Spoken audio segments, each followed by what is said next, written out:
Hello friends, my name is Bhimsen Arora, director recce healing clinic, reiki grand master, life coach. मैं आप सभी का हार्दिक अभिनंदन करता हूं। आज हम लोग बात करेंगे क्या रेकी के साइड इफेक्ट हैं। जब हम लोग रेकी सेशन लेते हैं, रेकी हीलिंग करवाते हैं, क्या इसके कोई साइड इफेक्ट हमें मिलते हैं? नहीं, रेकी के कोई भी किसी भी टाइप के साइड इफेक्ट नहीं है। ये 0.01% भी किसी का नुकसान नहीं कर सकती। रेकी सर्वव्यापी जीवन शक्ति है, यूनिवर्सल लाइफ कोर्स है। इससे कभी भी किसी का कोई नुकसान पॉसिबल ही नहीं है। ये 0.01% भी किसी का नुकसान नहीं होता। जब हम लोग रेकी करवाते हैं, ये हमारा अच्छा तो कर सकती है, परंतु हमारा बुरा इसमें कुछ पॉसिबल है ही नहीं है। रेकी करवाते हुए या खुद अपने ऊपर रेकी प्रैक्टिस करते हुए कई बार हमारी प्रॉब्लम बढ़ जाती है। जब वो प्रॉब्लम बढ़ जाती है तो हम लोग कहते हैं कि रेकी से हमारा नुकसान हुआ है। नहीं, ऐसा कुछ नहीं हुआ। रेकी में हमारे इम्यून सिस्टम को एक्टिवेट किया जाता है, वाइटल फोर्स को रिन्यू किया जाता है, हीलिंग पावर को एक्टिवेट किया जाता है, बीमारियों के प्रति लड़ने की शक्ति को पैदा किया जाता है। रेकी से जब हम लोग अपने ऊपर रेकी करते हैं या किसी पेशेंट की रेकी करते हैं तो होता क्या है, हमारे हाथ से एक कॉस्मिक एनर्जी, अच्छी एनर्जी हर टाइम निकलती है। जब हम लोग वो एनर्जी उस पेशेंट के भीतर इंसर्ट करते हैं, वो एनर्जी उसके भीतर मेरे हाथ से फ्लो निकल रहा है, वाइब्स निकल रही हैं और पेशेंट के अंदर वो फ्लो, हीट और वाइब्रेशंस उसके भीतर आ रही हैं।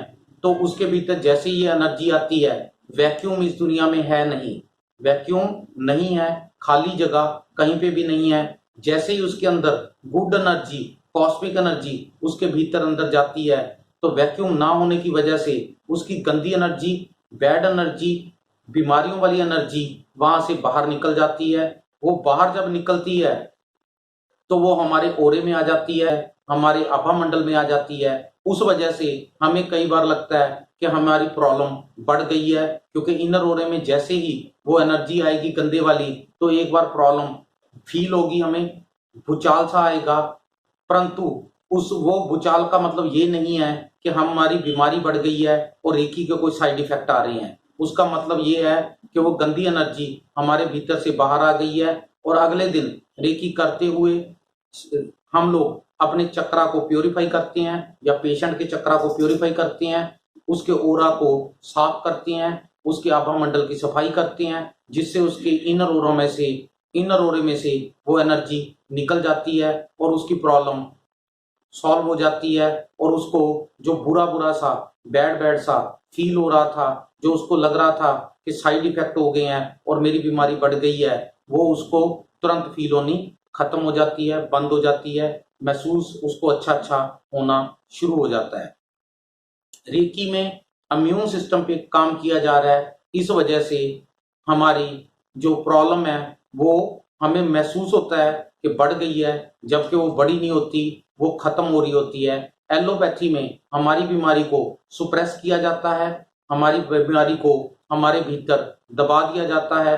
रेकी में हमारे यहाँ इम्यून सिस्टम पे काम हो रहा है, वाइटल फोर्स पे काम हो रहा है, हीलिंग पावर पे काम हो रहा है, रेजिस्टेंस पावर पे काम हो रहा है, बीमारियों के प्रति लड़ने की शक्ति पे काम हो रहा है। इस वजह से उसकी बीमारी को वहां से अंदर बॉडी में से निकाल के बाहर निकाला जाता है, जिससे वो थोड़े समय के लिए उसको महसूस होता है कि मैं परेशान हो रहा हूं, जबकि वो परेशानी क्षण भर की होती है, बहुत थोड़े समय की होती है, वो अपने आप दूसरे दिन सॉल्व हो जाती है। इसलिए रेकी में किसी भी टाइप का साइड इफेक्ट कोई भी नहीं होता और 0.01% भी रेकी में किसी का नुकसान होने का डर नहीं है, क्योंकि हम लोग उस इंसान के मेंटल रिएक्शन को, उसकी मानसिक क्रिया को कंट्रोल कर रहे हैं, उसकी मानसिक क्रिया को मैसेज लगा रहे हैं, उसके सबकॉन्शियस माइंड में मैसेजिंग कर रहे हैं। जब हम लोग मैसेजिंग ही पॉजिटिव कर रहे हैं और रेकी में नेगेटिव मैसेजिंग पॉसिबल ही नहीं है, मैसेजिंग पॉजिटिव जा रही है तो रिजल्ट भी पॉजिटिव अपने आप आ जाते हैं। न्यूटन का थर्ड लॉ है, every action there must be a equal and opposite reaction. No doubt अगर हमारा एक्ट शानदार होगा तो रिएक्शन अपने आप शानदार आ जाएगा। इसलिए रेकी में किसी भी टाइप का कोई साइड इफेक्ट होना पॉसिबल ही नहीं है, और दूसरा 0.01% भी चांस नहीं है कि किसी को रेकी करने से या करवाने से या अपनी रेकी करने से कोई नुकसान हो सकता है। आप सभी का बहुत बहुत धन्यवाद। Thank you. इन्फॉर्मेटिव वीडियोस के लिए हमारे चैनल को सब्सक्राइब करें। रेगुलर नोटिफिकेशन के लिए बेल आइकॉन दबाना ना भूलें। आप सभी का बहुत बहुत धन्यवाद। Thank you.